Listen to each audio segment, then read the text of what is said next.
আপনারা দেখছেন হলদিবাড়ি টাইমস। সাপের কামড় খাওয়ার পর হাতে করে সেই সাপ নিয়ে হাসপাতালে হাজির এক যুবক। এই ঘটনায় ব্যাপক চাঞ্চল্য ছড়ায় হলদিবাড়ি গ্রামীণ হাসপাতালে। জানা যায় গৌরচণ্ডীর বারুইপাড়া এলাকার বয়স 35-এর যুবক বিন্দু বারুই সোমবার ঘরের সিলিংয়ের থেকে হাড়ি নামানোর সময় তার বাঁ হাতে আঙ্গুলে সাপ ছোবল মারে। তারপর সাপটিকে একটি মশারিতে পেঁচিয়ে হলদিবাড়ি গ্রামীণ হাসপাতালে নিয়ে আসে, যা দেখে রীতিমতো ভিড় পড়ে যায় হাসপাতাল চত্বরে। খবর যায় স্পোরের সদস্য সুমন দাসের কাছে। এরপর সুমনবাবু হাসপাতালে এসে মশারি থেকে সাপটিকে বের করে জানতে পারে এটি একটি ঘরভরা সাপ, তবে সাপটি আগেই মারা গিয়েছে। অন্যদিকে সাপের কামড়ে আহত ওই যুবক হলদিবাড়ি গ্রামীণ হাসপাতালে চিকিৎসাধীন। আজকে ঘরে আমার সিলিংয়ের উপরে একটা হাড়ি ছিল, জন্মাষ্টমীর প্রোগ্রাম করতে গেছে, ওখান থেকে পারার সময় হালকা একটা কিছু একটা যে সাপে বাইট করছে।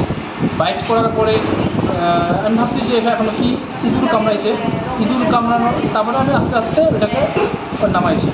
নামানোর পরে দেখি যে একটা সাপ কামড়াইছে। তারপর সঙ্গে সঙ্গে আমি বাইক চালাই আসলাম হসপিটালে। সাপটাকে শুদ্ধ নিয়ে আসছিলেন? সাপটাকে শুদ্ধ নিয়ে আসছিলাম। এখন সাপটা কোথায়? এখন সাপটা বাইরে আছে। আচ্ছা আচ্ছা। আর আপনাকে কোথায় কামড়েছে? এই ডানা এখানে। কি নাম আপনার? আমার নাম বিন্দু বারুই, সব বিলকুল। বাড়ি কোথায়? বাড়ি হচ্ছে গৌরচণ্ডী। আজকে এক রোগীকে একটা নির্বিষ ঘরভরা সাপ কামড় দেয়, তো তিনি হয়তো সাপটা চিনতে পারেননি, সাপটাকে মেরে হসপিটালে নিয়ে এসছেন। আচ্ছা।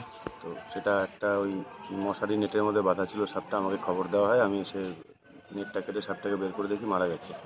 তো আমি একটা জিনিস বলতে চাই যে আমাদের দেশে সাপের কামড়ের যে ওষুধ ব্যবহার হয় অ্যান্টিভেনাম সিরাম, সেটা হচ্ছে পলিভ্যালেন্ট অ্যান্টিভেনাম সিরাম, অর্থাৎ যে সাপই কামড় দিক না কেন ওষুধ একটাই।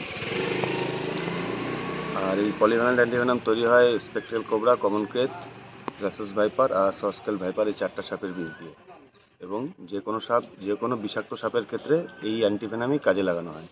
অতএব আলাদা করে সাপ মেরে বা ধরে হসপিটালে নিয়ে আসার কোনো প্রয়োজন নেই। কোনো বিষাক্ত সাপ কামড় দিলে ওই একটা ওষুধই ব্যবহার হবে, সমস্ত সাপের ক্ষেত্রে প্রয়োজন। আর এই সাপটা তো নির্বিষ ছিল, পেশেন্টের কোনো অ্যান্টিভেনাম প্রয়োজন হবে না। ঠিক আছে। বিল্টু বাড়াইকে সাপে কামড়াচ্ছে। কোন হাতে? বা হাতে। বা হাতের কোথায়? এই বুড়ো আঙ্গুলের। আচ্ছা, তার উনাকে কি ওখান থেকে নিয়ে আসা হয়েছে হলদিবাড়ি গ্রামীণ হাসপাতালে? হ্যাঁ, নিয়ে আসা হয়েছে। সাপ সমেত? হ্যাঁ। আচ্ছা, কি সাপ কামড়েছে? কি নাম ঠিক জানি না, কি বলে এটার? ঘরভরা নাকি। সাপটা কি বেঁচে আছে? না না, বেঁচে নেই। আচ্ছা, বর্তমানে কি রুগী কি এখন বর্তমানে কি হলদিবাড়ি গ্রামীণ হাসপাতালে চিকিৎসাধীন? হ্যাঁ। আচ্ছা, ঠিক আছে।